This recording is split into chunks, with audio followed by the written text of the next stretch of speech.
இது போல் க்ரீன் கலரில் அண்டர்லைன் பண்ணிக்கிறது டிஎன்பிசி நியூஸ் சிலபஸோட நேரடியாக கவராதுன்னு அர்த்தம். ஃபஸ்ட்டு கொஸ்டின் போயிடலாம். 8 தொகை நூல்களுள் ஒன்று எதுன்னு கேட்குறாங்க. ஐங்குறுநூறா, சிலப்பதிகாரமா, முல்லைப்பாட்டா, சீவக சிந்தாமணியா? அப்போ 8 தொகை நூல்கள் ஃபஸ்ட்டு என்னென்ன? நற்றிணை, குறுந்தொகை, ஐங்குறுநூறு, ஒத்த பதிற்றுப்பத்து, ஓங்கு பரிபாடல், கற்றறிந்தார் ஏத்தும் களி, அகம் புறம் என்று இத்திரத்தை 8 தொகை வரும். ஸோ அதில் ஐங்குறுநூறு வருதா? ஸோ ஐங்குறுநூறு வந்து 8 தொகை நூல்களில் ஒன்று. அப்போ சிலப்பதிகாரம் வந்து எதில் வரும்? ஐம்பெருங்காப்பியம், சிலப்பதிகாரம், வளையாபதி, சீவக சிந்தாமணி, குண்டலகேசி, இதெல்லாம் வந்து நமக்கு ஐம்பெருங்காப்பியத்தில் வந்துடும். அப்போ முல்லைப்பாட்டு வந்து நமக்கு எதில் வந்துடும்? 10 பாட்டு நூல்களில் வந்துடும். அடுத்த கொஸ்டின், சதாவதானி என்பதன் பொருள் அறிகன்னு சொல்லிக்கிறாங்க. சதாவதானி அப்படிங்கிறதுக்கு 100 பாடலா, 100 பொருளா, 100 கலைகளா, 100 செயல்களா? சதாவதானி அப்படின்னா வந்து 100 செயல்களை வந்து ஒரே நேரத்தில் செய்து காட்டுறவங்களுக்கு தான் இந்த சதாவதானி அப்படின்னு பேர் கொடுப்பாங்க. எக்ஸாம்பிளாக வந்து நமக்கு வந்து நீதி வெண்பா நூல் எழுதின செய்குதம்பி புலவர் வந்து இந்த கலையில் வந்து தேர்ச்சி பெற்றவர். அதேமாதிரி இந்த பட்டமும் பெற்றிருக்கிறாரு. 100 செயல்களை ஒரே டைமில் செய்து காட்டி. ஓகே, சதாவதானினா 100 செயல்கள். அடுத்து வாயேச் சரியான கலைச்சொல்லை கண்டுபிடின்னு சொல்லியிருக்கிறாங்க. எல்லாம் ஸ்கூல் புக்கில் உள்ளதான். வாயேச்சுனா கடற்பயணமா, பயணப்படகுலா, கலப்படமா, நடைப்பயணமா அப்படின்னு சொல்கிறாங்க. இப்போ வாயேச்சு அப்படின்னா கடற்பயணம். அப்போ மற்ற ஆப்ஷன் பார்த்தோம்னா பயணப்படகுகள். பயணப்படகுகள் வந்து ஃபெரிஸ்னு வரும். FERRIES. பயணப்படகுனா ஃபெரிஸ். நம்ம பயணம் பண்ணும்போது ஃபியரே இல்லாமல் போகணும். அதான் ஃபியரே இல்லாமல் போகணும் அவர் மாதிரி யோசிக்கா. கலப்படம் அப்படின்னா வந்து அடல்டரேஷன் அப்படி சொல்லலாம்.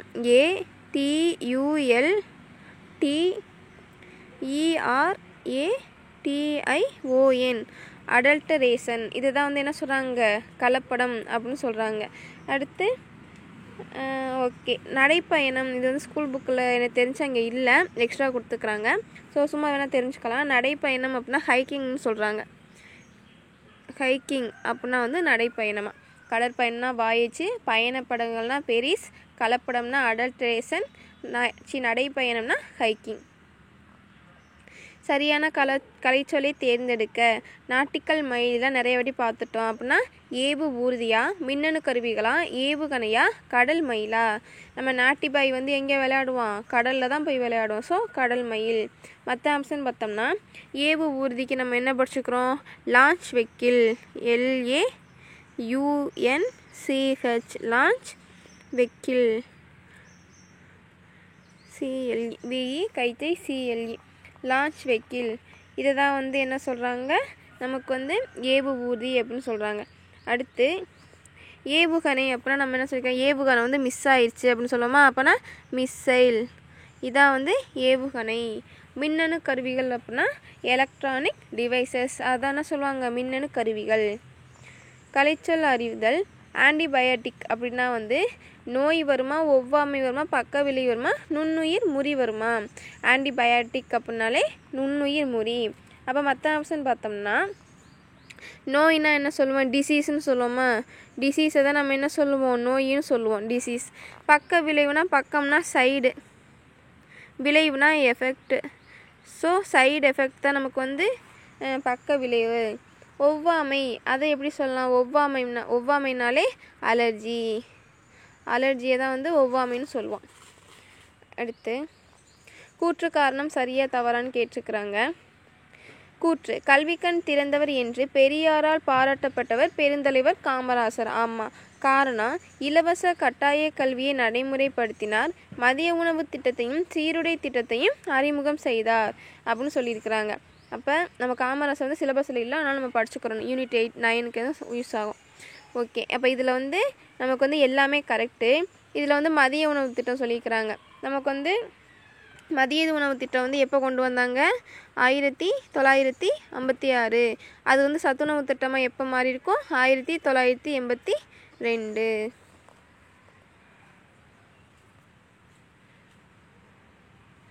அடுத்து கூற்று 1, தமிழின் தொன்மையை உலகறியச் செய்தவர் பரிதிமாற் கலைஞர். கூற்று 2, தனித்தமிழுக்கு வித்திட்டவர் பரிதிமாற் கலைஞர். 3, மொழி ஞாயிறு மறைமலை அடிகள்னு கொடுத்துருக்குறாங்க. ஃபஸ்ட்டு கூற்று வந்து கரெக்டாக தப்பா அப்படின்னு ஃபஸ்ட்டு கூற்று வந்து தவறு, செகண்டு வந்து சரி, 3 வந்து திருப்பி தவறுன்னு சொல்லிக்கிறாங்க. ஓகே, நமக்கு வந்து மொழி ஞாயிறு யார் வருவார்? மொழி ஞாயிறு வந்து தேவநேய பாவாணர்னு சொல்லுவோம். மொழி ஞாயிறு தேவநேய பாவாணர். அப்போ தனித்தமிழுக்கு வித்திட்டவர் யார் அப்படின்னா அது வந்து கரெக்டாக கொடுத்துருக்குறாங்க. செகண்ட் கூற்று வந்து தனித்தமிழுக்கு கலைஞர். தமிழின் தொன்மையை உலகறிய செய்தவர் அப்போ யாருன்னு பார்த்தோம்னா பதிமா கலைஞர் இல்லை, கால்டுவெல். கால்டுவெல் தான் தமிழின் தொன்மையை வந்து உலகறிய செய்தவர். அதே மாதிரி ஒன்று தெரிஞ்சுக்கிறோங்க, தமிழை வந்து ஆளென வளர்த்து மாண்புறச் செய்தவர் யாருன்னா நம்ம தேவநேய பாவாணர். இதெல்லாமே ஓல்டு புக்கில் தான் இருக்குது. குறில் நெடில் மாற்றம் அறிந்து பொருள் வேறுபாடு அறிக. பழம் பாலம் கொடுத்துருக்குறாங்க. ஓகே, நமக்கு வந்து ஃபஸ்ட்டு பழமும் தெரியும், செகண்டு பாலம் தெரியும். ஓகே, ஃபஸ்ட்டு ஆப்ஷன் வந்து வலிமை ஆற்றுப்பாலம் கொடுத்துருக்குறாங்க. ஆமாம், செகண்டு பாலம் வந்து ஆற்றுப்பாலத்தை தான் குறிக்கும். அதேமாதிரி ஃபஸ்ட்டு பலம்ங்கிறது நம்மளோட பலத்தை குறிக்கும், வலிமையை குறிக்கும். செகண்ட் ஆப்ஷன் பார்ப்போம், சோர்வு இணைப்பு கொடுத்துருக்குறாங்க. பலம்னாலே நமக்கு வந்து நம்ம பலத்தை வலிமையை குறிக்கும், அது எப்படி சோர்வாக வர முடியும்? ஸோ அதனால் தப்பு. அடுத்து மகிழ்ச்சி ஆற்றுப்பாலம் கொடுத்துருக்குறாங்க. பலம் அதுக்கு வந்து மகிழ்ச்சி கொடுத்துக்கிறாங்க, ஸோ இதுவும் வராது. அடுத்து அழுகை இணைப்பு கொடுத்துக்கிறாங்க. பலமாக இருந்தால் நம்ம ஏன் அழுக போகிறோம்? ஸோ இதுவும் தப்பு. ஸோ ஆப்ஷன் ஏ தான் கரெக்டு.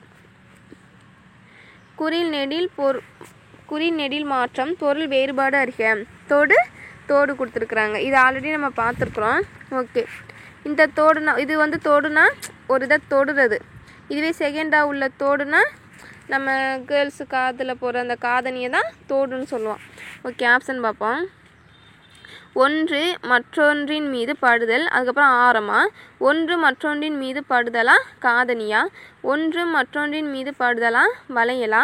ஒன்று மற்றொன்றின் மீது படுதலா சலங்கையான்னு கேட்குறாங்க. வளையல் வராது, சலங்கை காலில் கட்டுறது வராது, ஆரம்னா நம்ம தெருல விட்டுறலாம். காதணி காதில் போகிறது தான் காதணின்னு சொல்கிறாங்க. ஸோ அதான் தோடு. தோடுனா ஒன்று மற்றொன்றின் மீது படுதல் தான் அந்த தொடுதல் உணர்வு, அது மாதிரி சொல்கிறாங்க. குறி நெடில் மாற்றம் பொருள் வேறுபாடு அறிக. பணம் பானம் கொடுத்துக்கிறாங்க. ஃபஸ்ட்டு பணம் தெரியும், ஸோ ஃபஸ்ட்டு இதை மட்டும் பார்ப்போம் இப்போதைக்கு. இப்போ பணம் இங்கே வந்து விலை கொடுத்துக்கிறாங்க, கரும்பு கொடுத்துக்கிறாங்க, காசு கொடுத்துக்கிறாங்க, அம்பு கொடுத்துருக்குறாங்க.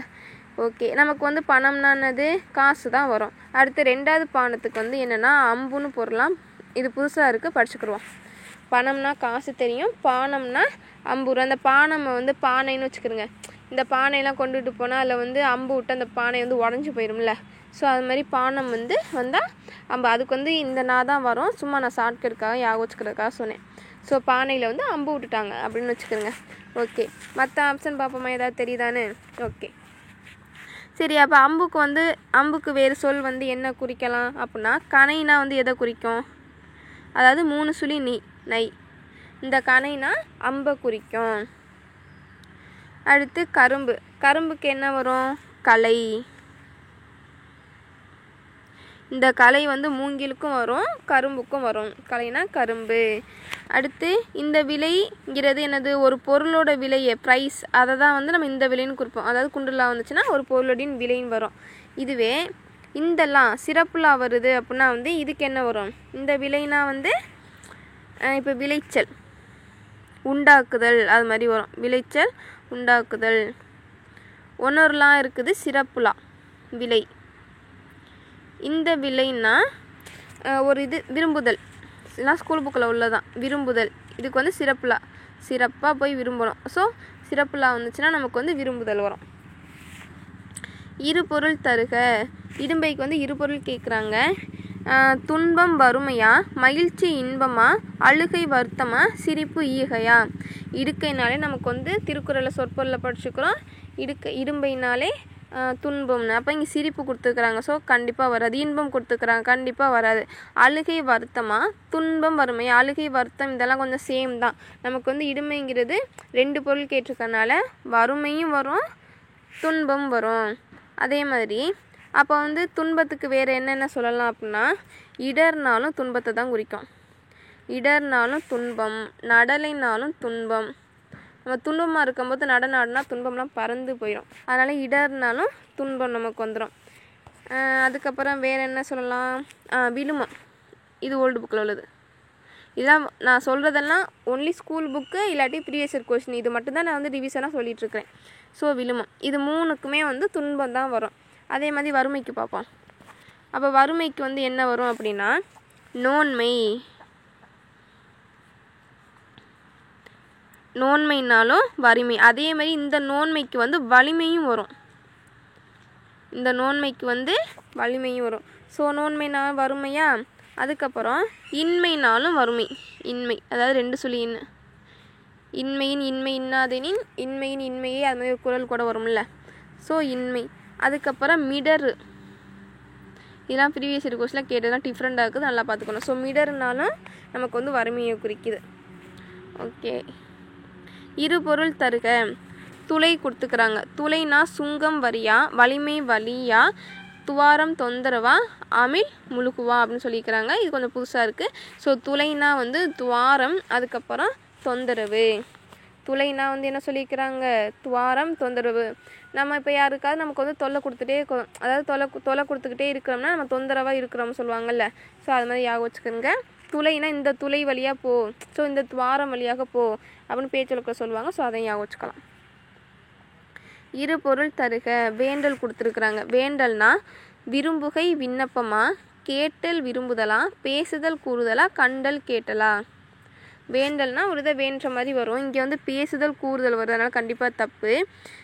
கண்டல் கேட்டல் இதுவும் தப்பு. நமக்கு வந்து ஆன்சர் வந்து விரும்புகை விண்ணப்பம். அப்போ வேண்டல்னா இப்போ வந்து எனக்கு இது வேண்டி விண்ணப்பம் போடுறேன் அப்படின்னு சொல்லுவாங்க. எனக்கு இது வேணும் அப்படின்னு சொல்லி நம்ம விண்ணப்பம் போடுவோம்ல. ஸோ அது மாதிரி வச்சுக்கலாம். அதுக்கப்புறம் வந்து விரும்புகை. இப்போ நம்ம யாராவது ஒருத்தர் விரும்புகிறோம் அப்படின்னா வேண்டிக்க போய் என்ன விரும்புங்க அப்படின்னு நம்ம ஒருத்தர்கிட்ட வந்து வேண்டுவோம். ஸோ அது மாதிரி வச்சுக்கோங்க. சரி, வேண்டல்னா விரும்புகை, அடுத்து விண்ணப்பம். அடைப்புக்குள் உள்ள சொல்லை தகுந்த இடத்தில் சேர்க்க. ஓவிய எழுத்து. First option. ஓவிய வரி வடிவத்தை ஓவிய எழுத்து என்பர். செப்பேடுகளில் காணப்பட்ட வரி வடிவம் ஓவிய எழுத்து என்பர். கற்பாறையில் காணப்பட்ட வரி வடிவம் ஓவிய எழுத்து என்பர். தாளில் காணப்பட்ட வரி வடிவம் ஓவிய எழுத்து என்பர். ஸோ வந்து நமக்கு வந்து எது கரெக்ட்? இது வந்து புக்கில் இருக்குது இந்த பாயிண்ட். இந்த பாயிண்ட் வந்து புக்லேயே இருக்குது. ஓவிய வரி வடிவத்தை வந்து எப்படி சொல்லுவாங்க அப்படின்னா ஓவிய எழுத்துன்னு சொல்லுவாங்க. அடுத்து அடைப்புக்குள் உள்ள சொல்லை தகுந்த இடத்தில் சேர்க்க. வலசை போதல். அதாவது பறவைகள் இடம்பெயர்தல் வந்து வலசை போதல் என்று அழைக்கப்படுகிறதா, இல்லை விலங்குகள் இடம்பெயர்தலா, தாவரங்கள் இடம்பெயர்தலா, மனிதர்கள் இடம்பெயர்தலா? நமக்கு வந்து நல்லா தெரியும், பறவைகள் இடம்பெயர்தலா என்ன சொல்லுவாங்க, வலசை போதல் அப்படின்னு சொல்லுவாங்க. சரியான இணைப்பு சொல் தேர்க. கேள்வி கேட்கும் ஒவ்வொரு குழந்தையும் விஞ்ஞானிதான். டேஸ் குழந்தைகள் தான் இவ்வுலகின் முதல் விஞ்ஞானிகள். இந்த இணைப்பு சொல் மட்டும்தான் இன்னுமே ஒரு கிளியராகவே வரல, ரொம்ப குழப்பிகிட்டே தான் இருக்குது. ஓகே. ஸோ இதில் வந்து எனவே வந்து ஆன்சரா. கேள்வி கேட்கும் ஒவ்வொரு குழந்தையும் விஞ்ஞானிகள் தான். மற்ற ஆப்ஷன் எல்லாமே போட்டு பார்த்தா வர்ற மாதிரி தான் இருக்கும். ஆகையால் குழந்தைகள் தான் இவ்வுலகின் முதல் விஞ்ஞானிகள் வரலாம். கேள்வி கேட்கும் ஒவ்வொரு குழந்தையும் விஞ்ஞானி தான். ஏனெனில் குழந்தைகள் தான் இவ்வுலகின் முதல். ஏனெனில் வந்து கொஞ்சம் ஒமிட் பண்ணலாம், காரணம் வந்து சரியாக இல்லை. ஓகே. அதே மாதிரி கேள்வி கேட்கும் ஒவ்வொரு குழந்தையும் விஞ்ஞானி தான், அதனால் குழந்தைகள் தான் இவ்வுலகின் முதல். எல்லாமே நம்ம கரெக்டாக வர மாதிரி தான் இருக்குது. ஸோ இந்த இடத்துல வந்து எனவே தான் ஆன்சரு. கேள்வி கேட்கும் ஒவ்வொரு குழந்தையும் விஞ்ஞானி தான், எனவே குழந்தைகள் தான் இவ்வுலகின் முதல் விஞ்ஞானிகள். சரியான இணைப்பு சொல்லால் நிரப்புக. பூமி வந்து அகல் விளக்காகவும், கடல் நெய்யாகவும், கதிரவன் சுடராகவும் உருவகப்படுத்தப்பட்டு உள்ளன. ஆமாம், டேஸ் இப்பாடல் வந்து உருவக அணின்னு சொல்லிக்கிறாங்க. எனவே இப்பாடல் உருவக அணியா, எதனால் இப்பாடல் உருவக அணியா, மேலும் இப்பாடல் உருவக அணியா, ஏனெனில் இப்பாடல் உருவக அணியா. இதில் ஆப்ஷன் ஒமிட் பண்ணோம்னா நமக்கு மேலும்னா என்ன சொல்லுவாங்க. இப்போ நமக்கு முன்னாடி ஒரு ப்ரீவியஸ் இயர் கொஸ்டின் பார்த்தோம். 2 நாட்கள் மழை பெய்தது, அதனால் விடுமுறை. டேஸ் 2 நாட்கள் மழை அதிகரிக்கும், நீடிக்கும், அது மாதிரி போட்டிருந்தாங்க. அப்போ மேலும் 2 நாட்கள் நீடிக்கும், அதனால் பள்ளிகளுக்கு வந்து விடுமுறை, அது மாதிரி போட்டிருந்தாங்க. இங்கே வந்து ஸோ நமக்கு அது மாதிரி மேலும் வந்து யூஸ் பண்ண முடியாது. அடுத்து எதனாலும் இப்பாட உருவகணி, அதுவும் நம்ம போட முடியாது, தப்பு. அடுத்து ஏனெனில் வருமா, எனவே வருமா அப்படின்னு பார்க்கணும். இங்கே வந்து நமக்கு வந்து இப்பாடல் உருவக அணி ஏன் அப்படின்னு போட்டோம்னா கூட நம்ம ரிவர்ஸில் வந்தால் கூட இந்த ஏனெனில் யூஸ் பண்ணலாம். ஆனால் நமக்கு வந்து பூமி அகல் விளக்கு, கடல் நெய், கதிரவன் சுடர் உருவகப்படுத்துக்க, எனவே இது வந்து உருவகணி அப்படின்னு சொல்கிறாங்க. சரியான இணைப்பு சொல்லி தேர்ந்தெடு. நச்சு காற்று ஓசோன் படலத்தை தாக்குகிறது. டேஸ் புற ஊதா கதிர்கள் உங்களை தாக்குகின்றன. நச்சு காற்று வந்து ஓசோன் படலத்தை வந்து தாக்குதான். ஸோ அதனால் வந்து புற ஊதா கதிர்கள் வந்து உங்களை தாக்குது அப்படின்னு சொல்கிறாங்க. அப்போ மேலும் புற ஊதா கதிர்கள் உங்களை தாக்குகின்றனவா, ஆனால் புற ஊதா கதிர்கள் உங்களை தாக்குகின்றனவா, ஏனெனில் புற ஊதா கதிர்கள் உங்களை தாக்குகின்றனவா, இதனால் புற ஊதா கதிர்கள் உங்களை தாக்குகின்றனவா. ஸோ ஆன்சர் வந்து நமக்கு இதனால் தான் கொடுத்துருக்குறாங்க. நச்சுக்காற்று ஓசோன் படலத்தை தாக்குது. ஸோ அதனால தானே புற ஊதா கதிர்கள் நம்மளை தாக்குது. ஸோ அதனால் வந்து இங்கே வந்து இதனால் இது மாதிரி சொல்லியிருக்கிறாங்க. ஓகே, இந்த ஆனால் வந்து நமக்கு கொஞ்சம் ஒன்று பாசிட்டிவாக ஒன்று நெகட்டிவாக வர்ற மாதிரி இடத்துல வந்து இந்த ஆனால் வந்து நமக்கு வரும். இங்கே வந்து ரெண்டுமே நமக்கு வந்து நெகட்டிவ் தானே, ரெண்டுமே இப்போ ரெண்டுமே பாசிட்டிவ், ரெண்டுமே நெகட்டிவ் அது மாதிரி டைமில் வந்து நமக்கு அதனால் இதெல்லாம் வரும். சரியான வினாச்சொல்லை தேர்ந்தெடு. நல்ல நூலின் இயல்புகளாக நீங்கள் கருதுவன எதுவா இல்லை நல்ல நூலின் இயல்புகளாக நீங்கள் கருதுவன யாதுவா, நல்ல நூலின் இயல்புகளாக நீங்கள் கருதுவன எவையா, நல்ல நூல்களின் இயல்புகளாக நீங்கள் கருதுவன யாவையா. நமக்கு வந்து இங்கே வந்து நூல்கள் நல்ல நூலின் இயல்புகளாக நீங்கள்னு நமக்கு வந்து நீங்கள் மொத்தமாக சொல்கிற மாதிரி பன்மையில் தானே வருது. ஸோ அதனால் இங்கே வந்து யாவை தான் வரும். ஏன்னா இயல்புன்னு கொடுக்கல, இயல்புகள் நல்ல நூலின் இயல்புகளாக நீங்கள் கருதுவன. ஸோ நமக்கு வந்து நீங்கள்ங்கிறது பன்மையில் வரனால யாவை தான் வரும். சரியான வினாச்சொல்லை தேர்ந்தெடு. கிழவனும் கடலும் கதையின் நாயகன் வந்து என்னவா, எதுவா, எப்படியா, யாரா. அதாவது கிழவனும் கடலும்னு ஒரு வந்து கதை இருக்குது. அந்த கதையோட நாயகன் வந்து நமக்கு யார், சாண்டியாகோ தானே வருவார். ஸோ அந்த நாயகன் வந்து யாருன்னு கேட்குறாங்க. அவ்வளோதான். இப்போ இப்போ வந்து இந்த நூல் சொன்னோம்னா எப்படி சொல்லுவான், சிலப்பதிகாரம் நூலை இயற்றியவர் யாருன்னு தானே கேட்போம். ஸோ அது மாதிரி இந்த கதையின் நாயகன் யார். பொருத்தமான காலத்தை தேர்ந்தெடு. நல்லோர் வாழ்த்தினார் டேஸ். என்ன காலம்னு கேட்குறாங்க, இல்லை சிலபஸில் சேர்த்துக்கிறாங்க, நல்லா பார்த்துக்கிறணும். ஓகே, நல்லோர் வாழ்த்தினார். அப்போ வாழ்த்தினார் அப்படின்னா வந்து முடிஞ்சிருச்சு, நம்ம படித்தோடனே தெரியும். இருந்தாலும் நமக்கு வந்து இந்த இடைநிலையை வச்சு பிரித்து பார்த்து தெரிஞ்சுக்கிறணும். அப்போ வாழ்த்தினாரை வந்து நமக்கு வந்து இடைநிலையை வந்து பார்க்க தெரியாட்டி எப்படி பார்க்க சொல்லிக்கிறேன், லாஸ்ட்டுக்கும் வாழ்த்தினார் இதில் வந்து இன்னு இத்து. ஸோ ரெண்டுமே நமக்கு வந்து இடைநிலையில் வரும். ஸோ வாழ்த்தினார் வந்து பலர்பால் அந்த இதுக்கு வினைமுற்றுக்கு போயிடும். அப்போ நமக்கு வந்து இன்னு இத்து இது மாதிரிலாம் வந்துச்சுன்னா வந்து என்னது, இறந்த கால இடைநிலை. அடுத்த ஆப்ஷனில் பார்ப்போம், நிறையா இருக்குது. கண்மணி நாளை பாடம் டேஸ். பொருத்தமான காலம் அமையும் மாதிரி எழுதுக. கண்மணி நாளை பாடம் படிக்கிறோமா, படிக்கிறாளா, படிப்பாளா. அப்போ எது வந்து சொல்லி பார்க்கும்போது கரெக்டாக இருக்குது, கண்மணி நாளை பாடம் படிப்பாள். ஏன் அப்போ இங்கே இந்த படிப்பால் வருது, ஏன் படிக்கிறாலும் போடக்கூடாதா அப்படின்னா நமக்கு ரூல்ஸ் என்னது, நேற்று, இன்று, நாளை. நேற்றுனா முடிந்தது, இன்றுனா நிகழ்காலம், நாளைனா நடக்க போகிறது. அப்போ படித்தோம் அதில் வந்து இடைநிலை வந்து என்னது, இத்து தானே வருது. ஏன்னா லாஸ்ட்டுக்கு எழுத்து வந்து தோ இருக்குது. அப்போ தோனா அதோட மெய்யெழுத்து வந்து இத்து, இட்டு, இன்னெல்லாம் நமக்கு வந்து இறந்த காலத்துக்கு வரும். அதனால் ஃபஸ்ட் ஆப்ஷனு நமக்கு வராது. அடுத்து படிக்கிறோம், இதில் வந்து இது மாதிரி கிரா இது மாதிரி வந்துச்சுன்னா நமக்கு என்னது, அது வந்து நிகழ்கால இடைநிலைக்கு வந்துடும். ஸோ அதனால் பியும் வராது. நமக்கு நாளைங்கிறது எதிர்காலம். அப்போ எதிர்காலத்துக்கு வந்து படிப்பாள். இக்கு இதெல்லாம் வந்து நமக்கு எதுக்கு வரும்னா எதிர்காலத்துக்கு வரும். ஏன்னா படிப்பாள், இப்பு கூட்டல் ஆள் லாஸ்ட்டில். அதே மாதிரி இங்கேயும் பாருங்கள், படிக்கிறாள், இங்கேயும் கிரா தான் இருக்குது. அப்புறம் இதுவும் நிகழ்காலத்துக்கு தான் வரும். ஸோ நமக்கு ஆன்சர் வந்து சி. பொருத்தமான காலம் கண்டறிக. எது கரெக்டுன்னு கேட்குறாங்க. மாடு புல் மேயும் இறந்த காலமா, மாடு புல் மேய்கின்றன எதிர்காலமா, மாடு புல் மேய்ந்தது இறந்த காலமா, மாடு புல் மேயும் நிகழ்காலமான்னு கேட்குறாங்க. நமக்கு ஃபஸ்ட்டு தெரிஞ்சதை வந்து போடுவோம். மேய்கின்றன அப்படின்னு சொல்லிக்கிறாங்க.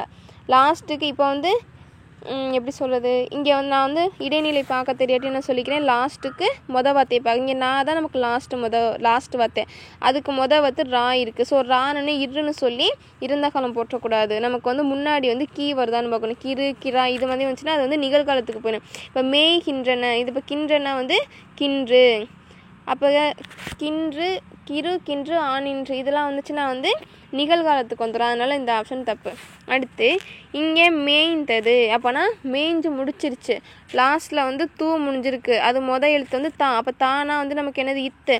அப்போ இத்து, இட்டு, இன்னெல்லாம் வந்து நமக்கு என்னது, இறந்த கால இடைநிலை. ஸோ ஆன்சர் வந்து சி தான். அடுத்து மற்ற ஆப்ஷனில் வந்து மாடு புல் மேயும் இறந்தாங்களும் கொடுத்துக்கிறான். நமக்கு வந்து இம்முக்கு எழுத்து யா வருது. அப்போனா யானா ஈ வருது. ஈயே, இவ்வு, இதெல்லாம் வந்து நமக்கு வந்து உடம்படி மெய் சந்திலாம் வந்துடும், அதனால் அதை விட்டுறலாம்.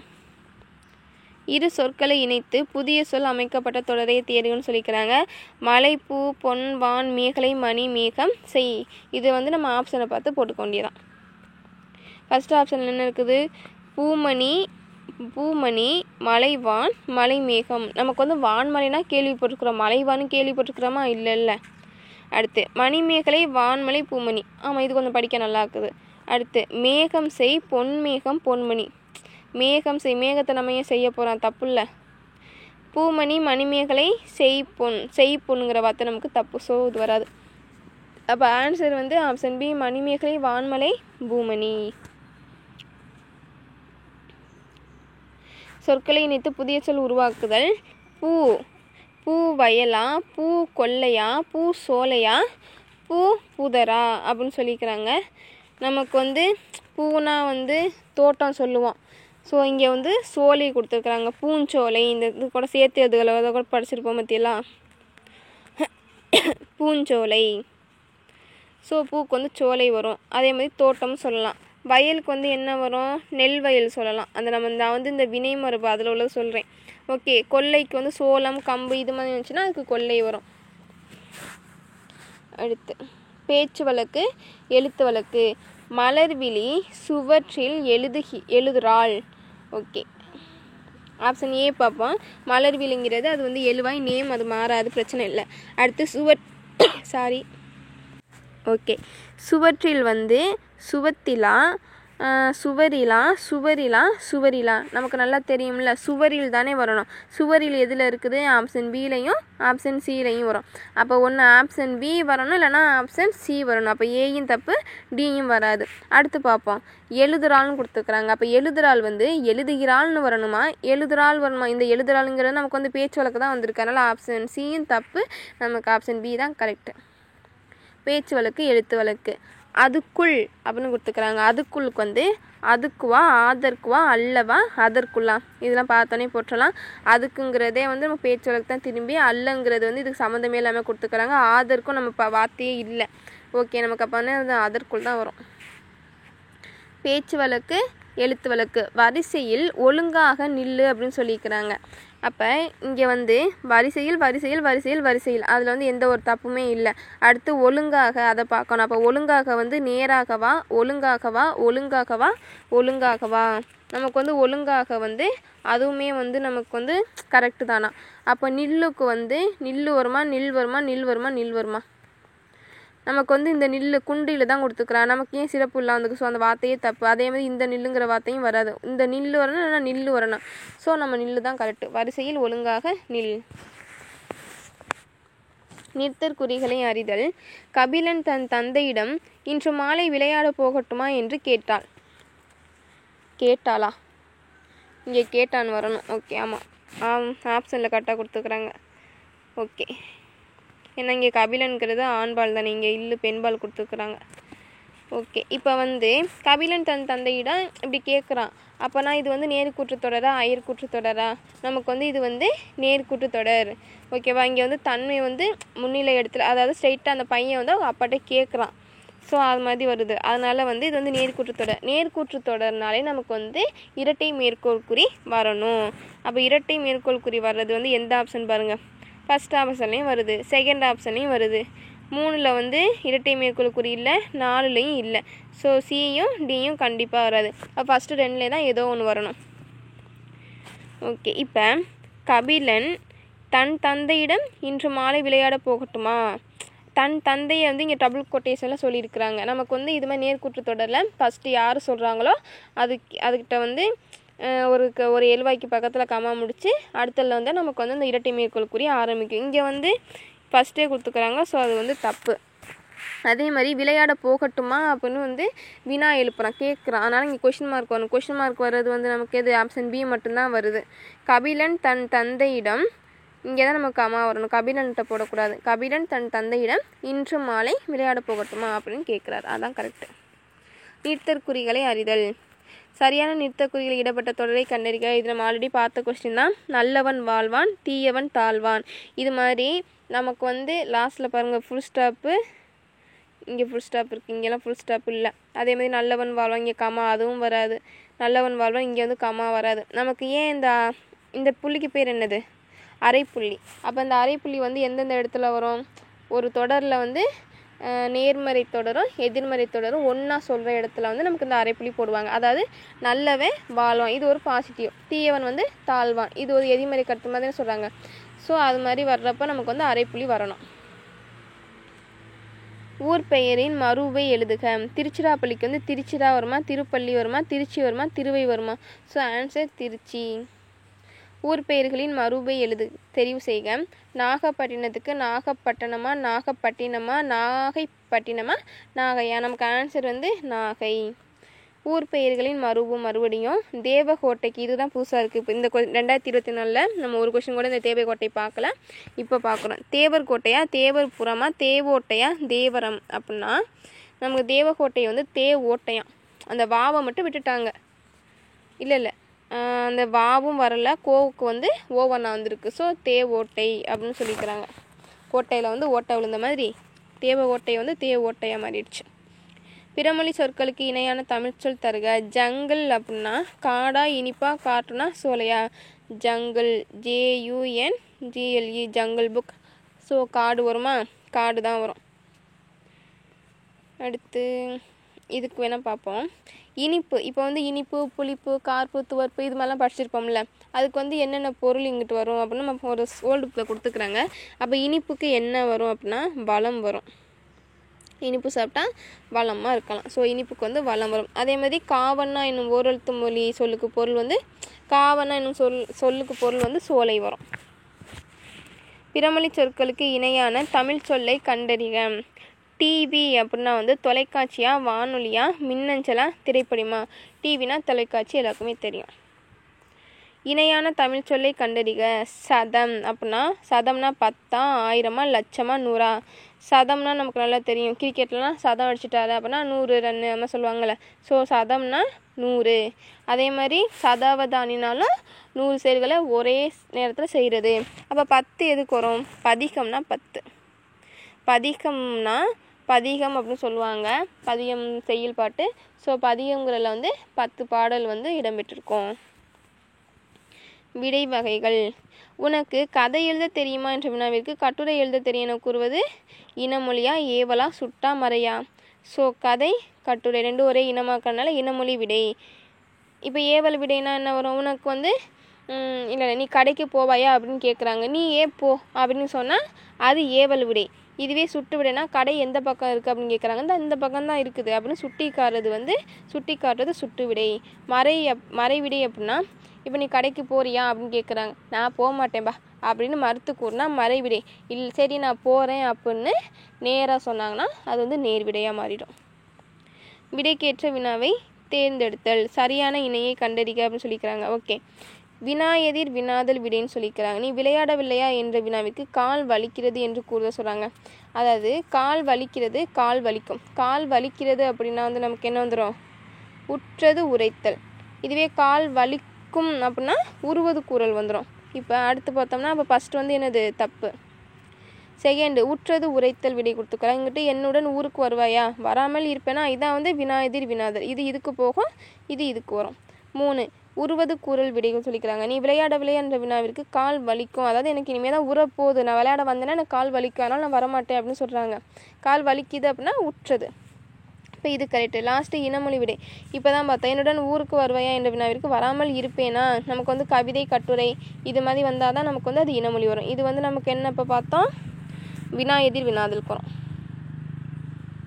கலைச்சொல் தருக. ஹைகோர்ட் அப்படின்னா வந்து உயர்நீதிமன்றமா, உச்சநீதிமன்றமா, உள்ளாட்சி மன்றமா, சட்டமன்றமா? ஹைனாலே வந்து என்னது? உயர்வு தானே. ஸோ உயர்நீதிமன்றம். உச்சநீதிமன்றம்னா சுப்ரீம் கோர்ட்டு. சுப்ரீம் கோர்ட்டு தான் வந்து நமக்கு என்னது? உச்சநீதிமன்றம். அடுத்து ஆப்ஷன் பார்த்தோம்னா உள்ளாட்சி மன்றத்தை என்ன சொல்லுவாங்கன்னா அந்த லோக்கல் பாடி, லோக்கல் கவுன்சில் இது மாதிரி வந்துச்சுன்னா உள்ளாட்சி மன்றம். சட்டமன்றம்னா லெஜிஸ்லேட்டிவ் அசம்பிளி. லெஜிஸ்லேட்டிவ் அசம்பிளி, அவ்வளோதான் சட்டமன்றம். அடுத்து அலுவல் சார்ந்த சொற்கள். ஹியரிங் அப்படின்னா வந்து உறுதியாக, ஆவணமாக, விசாரணையாக, முறையிடா. அப்போ ஹியரிங் நடக்குது அப்படிலாம் சொல்லுவாங்களே படத்தில். ஸோ ஹியரிங்னா விசாரணையாக, நம்ம எங்கேயாவது விசாரணை நினச்சின்னா அதை காது கொடுத்து நல்லா ஹியர் பண்ணி நல்லா கேட்போம். ஸோ ஹியரிங்னா விசாரணை. மற்ற ஆப்ஷனில் எதுவும் தெரிஞ்சுக்கலான்னு பார்த்தோம்னா ஆவணம்னா நம்ம வந்து டாக்குமெண்ட்டை வந்து ஆவணம்னு சொல்லுவோம். TOCUMENT டாக்குமெண்ட் தான் ஆவணம்.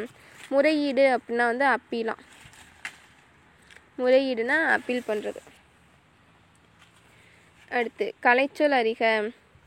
கிளியர் இன்கம் அப்படின்னு கொடுத்துக்கிறாங்க. கிளியர் இன்கம் அப்படின்னா வந்து தெளிவான ஆதாயமாக, அப்பலுக்கற்ற உரிமை நிலையாக, தீர்க்கப்பட்ட பிணையமாக, தெளிவான வருமானமாக அப்படின்னு பார்த்தா நமக்கு இன்கம்னாலே என்னது வருமானம் தானே. ஸோ அதான் ஆன்சர். அடுத்து உவமையால் விளக்கப்படும் பொருத்தமான பொருளை தெரிவு செய்க.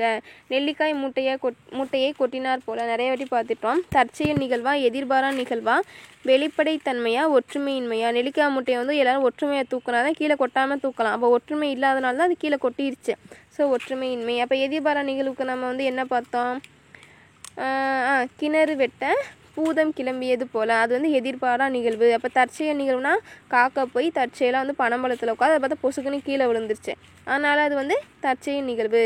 வெளிப்படைத்தன்மை அப்படின்னா உள்ளங்கை நெல்லிக்கனி போல். இப்போ வந்து உள்ளங்கையில் நெல்லிக்கனி வச்சு பார்த்தோம்னா அது எவ்வளோ தெளிவாக தெரியும். ஸோ அதான் வந்து வெளிப்படைத்தன்மை. உவமையால் விளக்கப்பெறும் பொருத்தமான பொருளை தேர்ந்தெடுக்க. கிணறு வெட்ட பூதம் கிளம்பியது போல் இப்போ தான் சொன்னேன். என்னது? எதிர்பாரா நிகழ்வு. பயனற்ற செயல்னா விழலுக்கு இறைத்த நீர் போல. மறுபடியும் உவமையால் விளக்கப்பெறும் பொருத்தமான பொருளை தெரிவு செய்க. ஒற்றுமையின்மை. இங்கே வந்து கொஸ்டினே வந்து தப்பு. இதில் பாருங்க கொஸ்டினே நமக்கு வந்து கொடுக்கவே இல்லை, ஸ்ட்ரைட்டாக ஆன்சர் மட்டும் கொடுத்துருக்குறாங்க. சரி பார்ப்போம். தடையின்றி மிகுதியாக. இதுக்கு வந்து என்ன வரும்? மடை திறந்த வெள்ளம் போல. அதுக்கு தான் என்ன சொல்லுவாங்க? தடை திறந்த தடையின்றி மிகுதியாக. ஓகே, மற்ற ஆப்ஷனுக்கெலாம் நம்ம இப்போ தான் பார்த்துட்டோம், அதனால சொல்லலை. அடுத்து ஓவியம் வேலனால் வரையப்பட்டது. இது வந்து எவ்வகை வாக்கியம் அப்படின்னு சொல்கிறாங்க. நம்ம வந்து கட்டளை தொடரா, செய்வினை தொடரா, செயற்பாட்டு வினை தொடரா, பிறவினை தொடரா. நமக்கு பட்டது படு இது மாதிரி முடிஞ்சாலே என்னது? கண்ணை மூடிட்டு செயற்பாட்டு வினை தொடரை போற்றலாம். செயற்பாட்டு வினை தொடர்னா ஃபஸ்ட்டு வந்து செய்யப்படும் பொருள் இருக்கும். இங்கே ஓவியம் தான் நமக்கு செய்யப்படும் பொருள். அதுக்கப்புறம் எழுவாயோட ஆள் இது மாதிரி சேர்ந்து வந்திருக்கும். லாஸ்ட்டில் பட்டது படுன்னு முடியும். இதுவே இதை வந்து நம்ம வந்து செய்வினை தொடராக மாற்ற முடியும். அப்போ செய்வினை தொடருக்கு என்ன வரும்? செய்வினை தொடர்னா செய்பவர் ஃபஸ்ட்டு வந்துடுவாங்க. செய்பவர் என்னது? வேலன். செய்யப்படும் பொருள் ஓவியம். அப்போ வேலன் ஓவியம் வரைந்தான் அப்படி சொன்னால் அது செய்வினை தொடராக மாறி போயிடும். கட்டளை தொடருக்கு நமக்கு ஸ்கூல் புக்கில் என்ன எக்ஸாம்பிள் இருக்குது? பூக்களை பறிக்காதீர். பிறவினை தொடரை நம்ம என்ன பார்க்கலாம்? தந்தை மகன்களை படிக்க வைத்தார், இல்லைனா புத்தகங்கள் வருவித்தார். ஒரு செயலை வந்து எழுவாய் வந்து ஒன்னொருத்தரை வச்சு ஒரு செயலை செய்கிறாருன்னா அது பிறவினை தொடருக்கு போயிடும். எவ்வகை வாக்கியம் என தெரிவு செய்யணும்னு சொல்லிக்கிறாங்க. விடைத்தாள்களை வருவித்தார். பிறவினை வாக்கியமா, செய்வினை வாக்கியமா, செயற்பாட்டு வினை வாக்கியமா, தன்வினை வாக்கியமா? நம்ம பட்டது இது மாதிரி முடிஞ்சால் தான் செயற்பாட்டு வினை வாக்கியம். அதனால் சி வந்து கண்டிப்பாக வராது. தன்வினைனா எழுவாயே ஒரு செயலை செய்கிறது தான் தன்வினை வாக்கியம். ஆனால் இங்கே வந்து விடைத்தாள்களே வருவித்தார்னா யாரோ ஒரு எழுவாய் வந்து யாரையோ ஒருத்தரை வச்சு அந்த விடைத்தாள் வந்து வர வச்சுருக்குறாங்க, அதனால் இது வந்து வராது. செய்வினைனா செய்பவரை முதன்மைப்படுத்துறது. நமக்கு வந்து வருவித்தார் வந்தாலே பிறவினை வாக்கியம் தான். விடைக்கேற்ற வினாவை தேர்ந்தெடுக்க. மக்கள் சிறு குழுக்களாக வாழ்ந்த காலத்தில் ஆணிரைகளை வந்து சொத்தாக கருதினர் அப்படின்னு சொல்லிக்கிறாங்க. இது மாதிரி கொஸ்டினில் வந்து ஆப்ஷனில் முக்கால்வாசி வந்து கொஸ்டின்லேயே நம்ம வந்துடணும். இப்போ சிறு குழுக்களாக வாழ்ந்த காலத்தில் மக்கள் சொத்தாக எதை கருதுங்க பாருங்க. சிறு குழுக்களாக வாழ்ந்த காலத்தில் மக்களும் வந்துருச்சு. எதை சொத்தாகனா ஆணிரை. ஆன்சர் கரெக்டாக வருதா? அடுத்து சிறு குழுக்கள் என்ன சொத்தாக கருந்தாங்க? பாதி கொஸ்டினே காணும் நமக்கு. ஆணிரையை சொத்தாக கருதியவர்கள் யார்? ஆணிரை சொத்தாக கருதியவர்கள் மக்கள். இது இப்போ ஆணிரையை சொத்தாக கருதியவர்கள் மக்கள் மட்டும் கொடுத்துருந்தா நமக்கு வந்து அந்த இது கரெக்டுன்னு போகலாம். ஆனால் நமக்கு வந்து மக்கள் சிறு குழுக்களாக வாழ்ந்த காலத்தில் வந்து ஆணிரை வந்து சொத்தாக கருதிக்கிறாங்க. ஸோ எக்ஸ்ட்ரா வந்து நமக்கு எப்போவுமே இது மாதிரி இதில் வந்து கொஞ்சம் பெருசாக்குற மாதிரி தான் வரும். அடுத்து மக்கள் வாழ்ந்த காலத்தில் வந்து சொத்து எதுன்னு சொல்லிக்கிறாங்க. ஸோ இதுவும் தப்பு. விடைக்கேற்ற வினாவை தேர்ந்தெடுத்தல். உவமையும் உவமேயம் ஒன்றாக அமைவது உருவக அணி. ஓகே, உவமை என்பது யாதுங்க நமக்கு சொல்லிக்கிறது உருவக அணி. உவமை என்பது என்னன்னு கேட்டிருக்கிறாங்க, அதனால் அது தப்பு. அடுத்து உவமை அணியை விளக்க. ஸோ இதுவும் தப்பு. உருவக அணியை விளக்க உவமேயம் என்பது யாது? நமக்கு உவமையை பற்றியும் நம்ம எக்ஸ்பிளைன் கொடுக்கல. நமக்கு வந்து உவமையும் உவமேயம் சேர்ந்து ஒன்றாக அமைது உருவக அணின்னு சொல்லி தான் நம்ம கொடுத்துருக்காங்க. ஸோ ஆன்சர் சி தான் கரெக்டு. விடைக்கேற்ற வினாவை தேர்ந்தெடுத்தல். கரகாட்டத்தை கும்பாட்டம் என்றும் குடக்கூத்து என்றும் கூறுவர். இதெல்லாம் புக்கில் உள்ள கொஸ்டின் தான். அப்போ கரகாட்டம் என்றால் என்னவா, கரகாட்டம் எக்காலங்களில் நடைபெறுமா, கரகாட்டத்தின் வெவ்வேறு வடிவங்களா, கரகாட்டத்தின் வேறு பெயர்கள் யாவைன்னு கேட்குறாங்க. இதில் ஃபஸ்ட்டு 2 நம்ம கண்டிப்பாக ஒமிட் பண்ணிடலாம். அடுத்த 2 தான் நமக்கு குழப்பலாம். அதாவது கரகாட்டத்தின் வெவ்வேறு வடிவங்கள் யாவையா, கரகாட்டத்தின் வேறு பெயர்கள் யாவையா. இப்போ கரகாட்டத்தை கும்பாட்டம் என்றும் குடக்கூத்து என்றும் வேறு பெயர்களில் கூப்பிடுறாங்க. ஸோ ஆன்சர் டி தான் கரெக்டு. வாசல் ப்ளஸ் அலங்காரம் என்பதை சேர்த்து எழுத கிடைக்கும் சொல் வாசல் இங்காரமா, வாசல் அலங்காரமா, வாசல் அலங்காரம் அப்படி வருமா, இல்லை வாசல் அலங்காரமாக கொடுத்துருக்குறாங்க. இதுக்கு ஆன்சர் தப்பு. புக்கில் உள்ள கொஸ்டின் தான். இதுக்கு 2 லா வரும். வாசல் அலங்காரம், அதாவது வாசல் இல் ப்ளஸ் ஆ லாவாக மாறிடும். ஆல்ரெடி இங்கே ஒரு லா இருக்குது. அப்போனா 2 லா தானே வரும், வாசல் அலங்காரம். ஸோ ஆப்ஷன் பி தான் கரெக்டு. வீடியோ பிடிச்சிருந்துச்சுன்னா லைக் மட்டும் பண்ணுங்கள். தேங்க்ஸ்.